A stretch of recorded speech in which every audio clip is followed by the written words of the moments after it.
कहा जाता है कि देश के सबसे बड़े औद्योगिक घराने टाटा समूह की कमान संभाल रहे एन चंद्रशेखरन की मर्जी के बिना इस ग्रुप में एक पत्ता भी नहीं हिलता। टाटा समूह की होल्डिंग कंपनी टाटा सन्स के चेयरमैन एन चंद्रशेखरन को इस बड़ी जिम्मेदारी को निभाने के लिए कंपनी मोटा पैसा भी देती है। टाटा सन्स के चेयरमैन को वित्त वर्ष 2024 में जितनी सैलरी मिली है उसे जानकर आप अपने दांतों तले उंगली दबा लेंगे।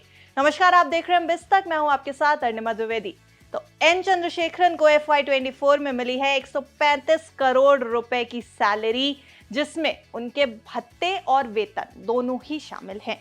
यह वित्त वर्ष 2023 से उनको मिलने वाले वेतन से 20% ज्यादा है। इस बढ़त के साथ चंद्रशेखरन भारत की किसी भी कंपनी के सबसे ज्यादा वेतन पाने वाले, सबसे ज्यादा सैलरी पाने वाले प्रोफेशनल प्रमुख बन गए हैं। चंद्रशेखरन का FY24 का पैकेज मुख्य रूप से 122 करोड़ रुपए के कमीशन और 13 करोड़ रुपए के वेतन और अन्य भत्तों से बना है।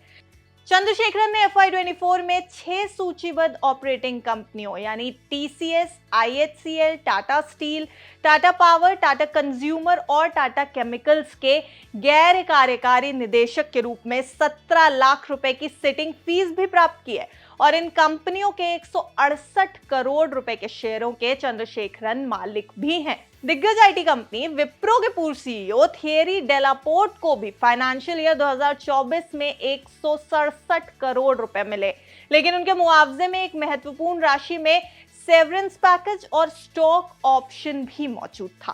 टाटा सन्स के CFO सौरभ अग्रवाल को भी वित्त वर्ष 2024 में 30 करोड़ रुपए मिले हैं। वो टाटा ग्रुप के सबसे ज्यादा सैलरी पाने वाले दूसरे एग्जीक्यूटिव हैं।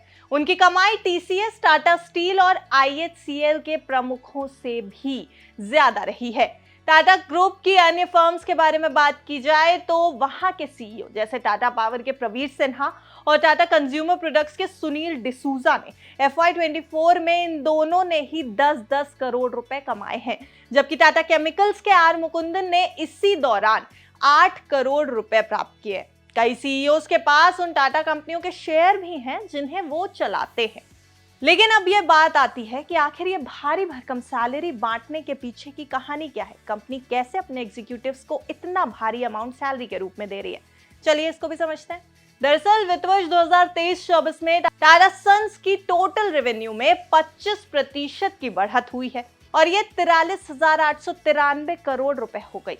कंपनी के 41,116 करोड़ रुपए का प्रॉफिट बिफोर टैक्स भी दर्ज किया है।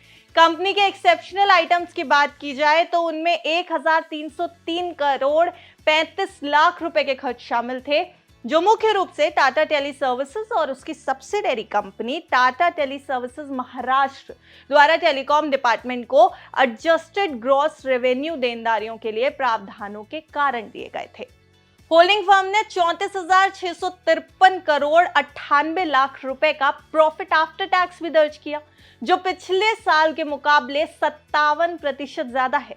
इस वजह से टॉप अधिकारियों को अच्छा वेतन देने में कंपनी कामयाब हुई है। कंपनी का कैपिटल स्ट्रक्चर भी इस दौरान मजबूत हुआ है, क्योंकि इसकी नेट एसेट 38% बढ़कर 1,24,878 करोड़ 55 लाख रुपए हो गई, जबकि इसका नेट डेब्ट घटकर नेगेटिव में 2,679 करोड़ 19 लाख रुपए हो गया, जबकि 31 मार्च 2024 तक कैश बैलेंस उसके कर्ज से भी ज्यादा था।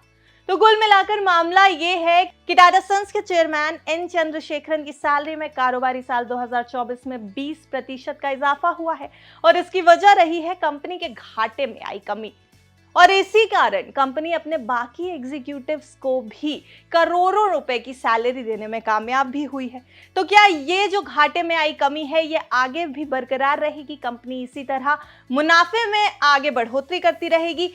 आगे इस कंपनी का फाइनेंशियल फ्यूचर कैसा हो सकता है, ये सब कुछ आने वाले समय में हम देखेंगे। तब तक के लिए आप देखते रहिए बिस्तक। बिस्तक आपके लिए लाया है प्रीमियम मेंबरशिप प्रोग्राम, जहां आपको मिलेंगे कई सारे फायदे, जिनमें मार्केट न्यूज़लेटर, लाइव चैट पर आपके सवालों के सबसे पहले जवाब, मार्केट आउटलुक, वीकेंड पर मार्केट स्कैन, एंकर्स के साथ चैट और भी बहुत कुछ। इस प्रीमियम सब्सक्रिप्शन में 3 तरह के प्लान्स हैं। सिल्वर, गोल्ड और प्लैटिनम, जिनकी शुरुआत मात्र 159 रुपए महीने से होती है। इससे जुड़ना भी बेहद आसान है। बिस्तक के YouTube चैनल पर जाएं, ज्वाइन बटन पर क्लिक करें और अपना प्लान सिलेक्ट करें। बस बन गए आप हमारे प्रीमियम मेंबर।